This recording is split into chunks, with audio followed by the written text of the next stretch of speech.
ao longo desta audição tem-se falado muito já se falou dos três pilares da nossa política externa, o Atlântico, o Europeu, o Lusófono.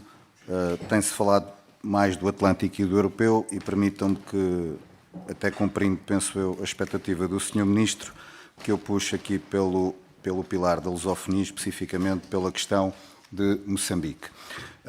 E o meu objetivo é, até em linha com aquilo que foi a última reunião desta comissão, onde os partidos foram capazes de consensualizar opiniões e visões e olhar para o futuro. Esse é também o objetivo de algumas preocupações que queria partilhar com o Sr. Ministro para saber também da visão que o Governo tem sobre aquilo que é a situação em Moçambique e que tem sido marcada por fortes tensões políticas e sociais nos últimos meses. Portanto, não é para estar a fazer arqueologia, nem estar aqui a dirimir aquilo que são divergências naturais que temos entre nós. Desde que o Sr. Ministro esteve em Maputo, na tomada de posse de Daniel Chapo, até hoje, que aconteceram várias coisas, para além da população moçambicana continuar a demonstrar a sua resiliência, a sua insatisfação por aquilo que aconteceu, portanto, muito naquilo que é um espírito que está em torno de uma palavra, que é Ana Malala, a forma como se recusam a pagar portagens, a forma do banho de multidão que recentemente deram em Tete a Venâncio Mondlane, mas aconteceram três acontecimentos que eu penso que são importantes para analisarmos aquilo que está a acontecer.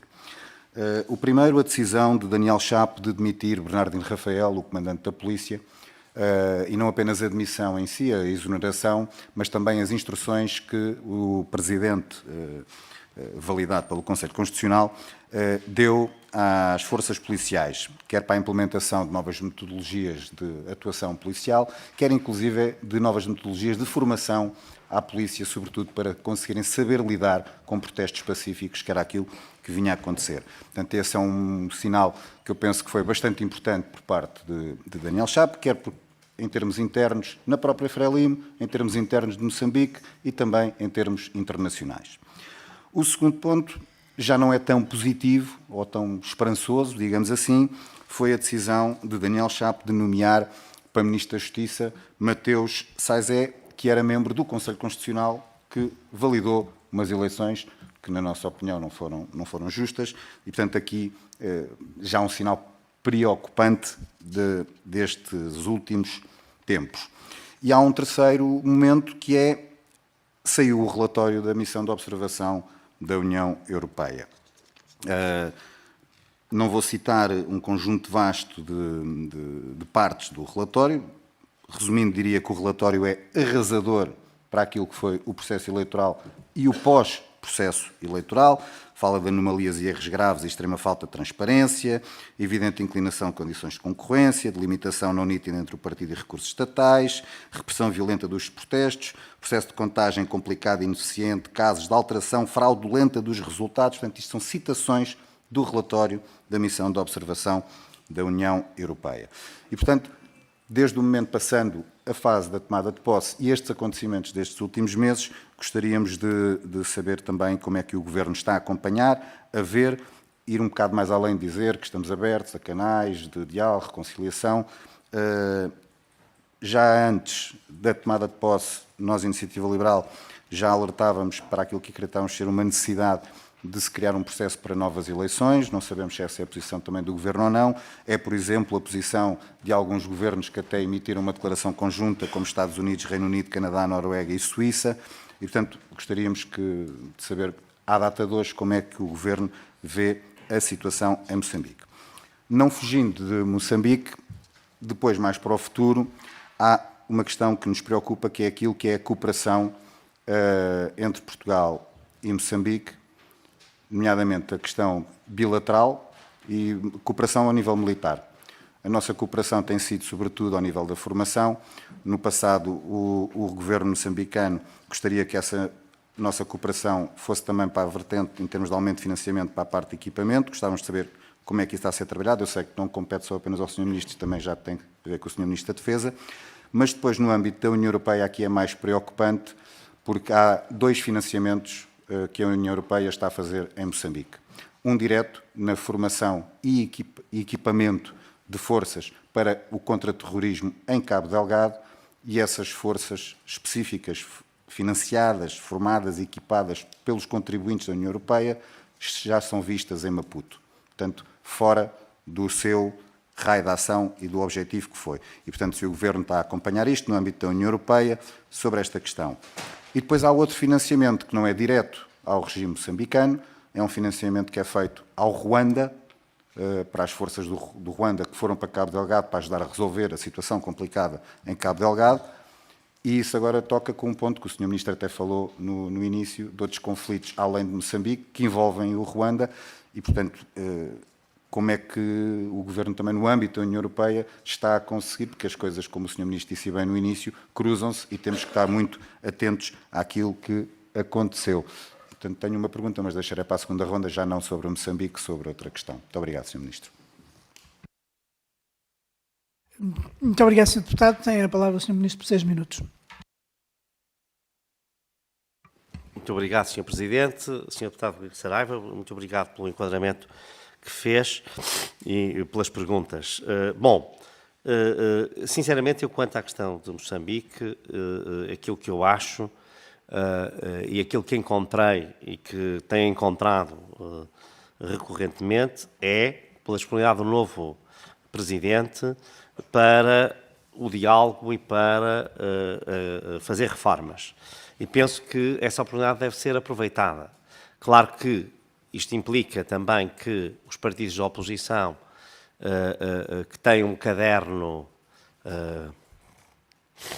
quer a Frelimo, quer a MDM, quer a Renamo, quer o Podemos, quer a MDM, têm um caderno de encargos exigente e eu julgo que, em grande parte, merecedor de acolhimento e que há disponibilidade para esta conversa. Também é importante que haja disponibilidade por parte do candidato Venâncio Mondlane para entrar no diálogo. Enfim, coisa que ele, quando falei com ele, claramente mostrou que tinha e que tem mostrado, enfim, em algumas alturas. Era muito importante que todas estas partes, e esse aqui é o papel aqui que os vários intermediários internacionais podem ter, é justamente criar condições para que as partes possam estabelecer um caminho para a saída desta crise e desta situação de instabilidade. Sinceramente, é isto que nós podemos fazer e é isto que nós devemos fazer, do meu ponto de vista. Depois, obviamente, não posso comentar de uma forma, digamos, por ser ministro de um governo em funções e ter que respeitar, obviamente, a autonomia e a soberania de Moçambique, obviamente nomeações ou exonerações que o Presidente faça, isso é evidente. Mas essa análise os partidos podem fazer, enfim, e com certeza que farão. Já no relatório, esse é um facto objetivo, por isso nós, desde o início, temos falado numa reforma da lei eleitoral, para a qual eu julgo que há disponibilidade. Eu sei que esse faz parte do caderno de encargos, muito claro, dos partidos de oposição com representação parlamentar, ou que obtiveram mandatos para o Parlamento. Eles claramente exigem uma reforma eleitoral, até exigem uma reforma constitucional de outro tipo, e, portanto, eu acho que temos de estar muito atentos a esse ponto, e é isso. Agora, o que eu queria chamar a atenção é, para nós podermos ter um papel útil, é fundamental que tenhamos também alguma contenção.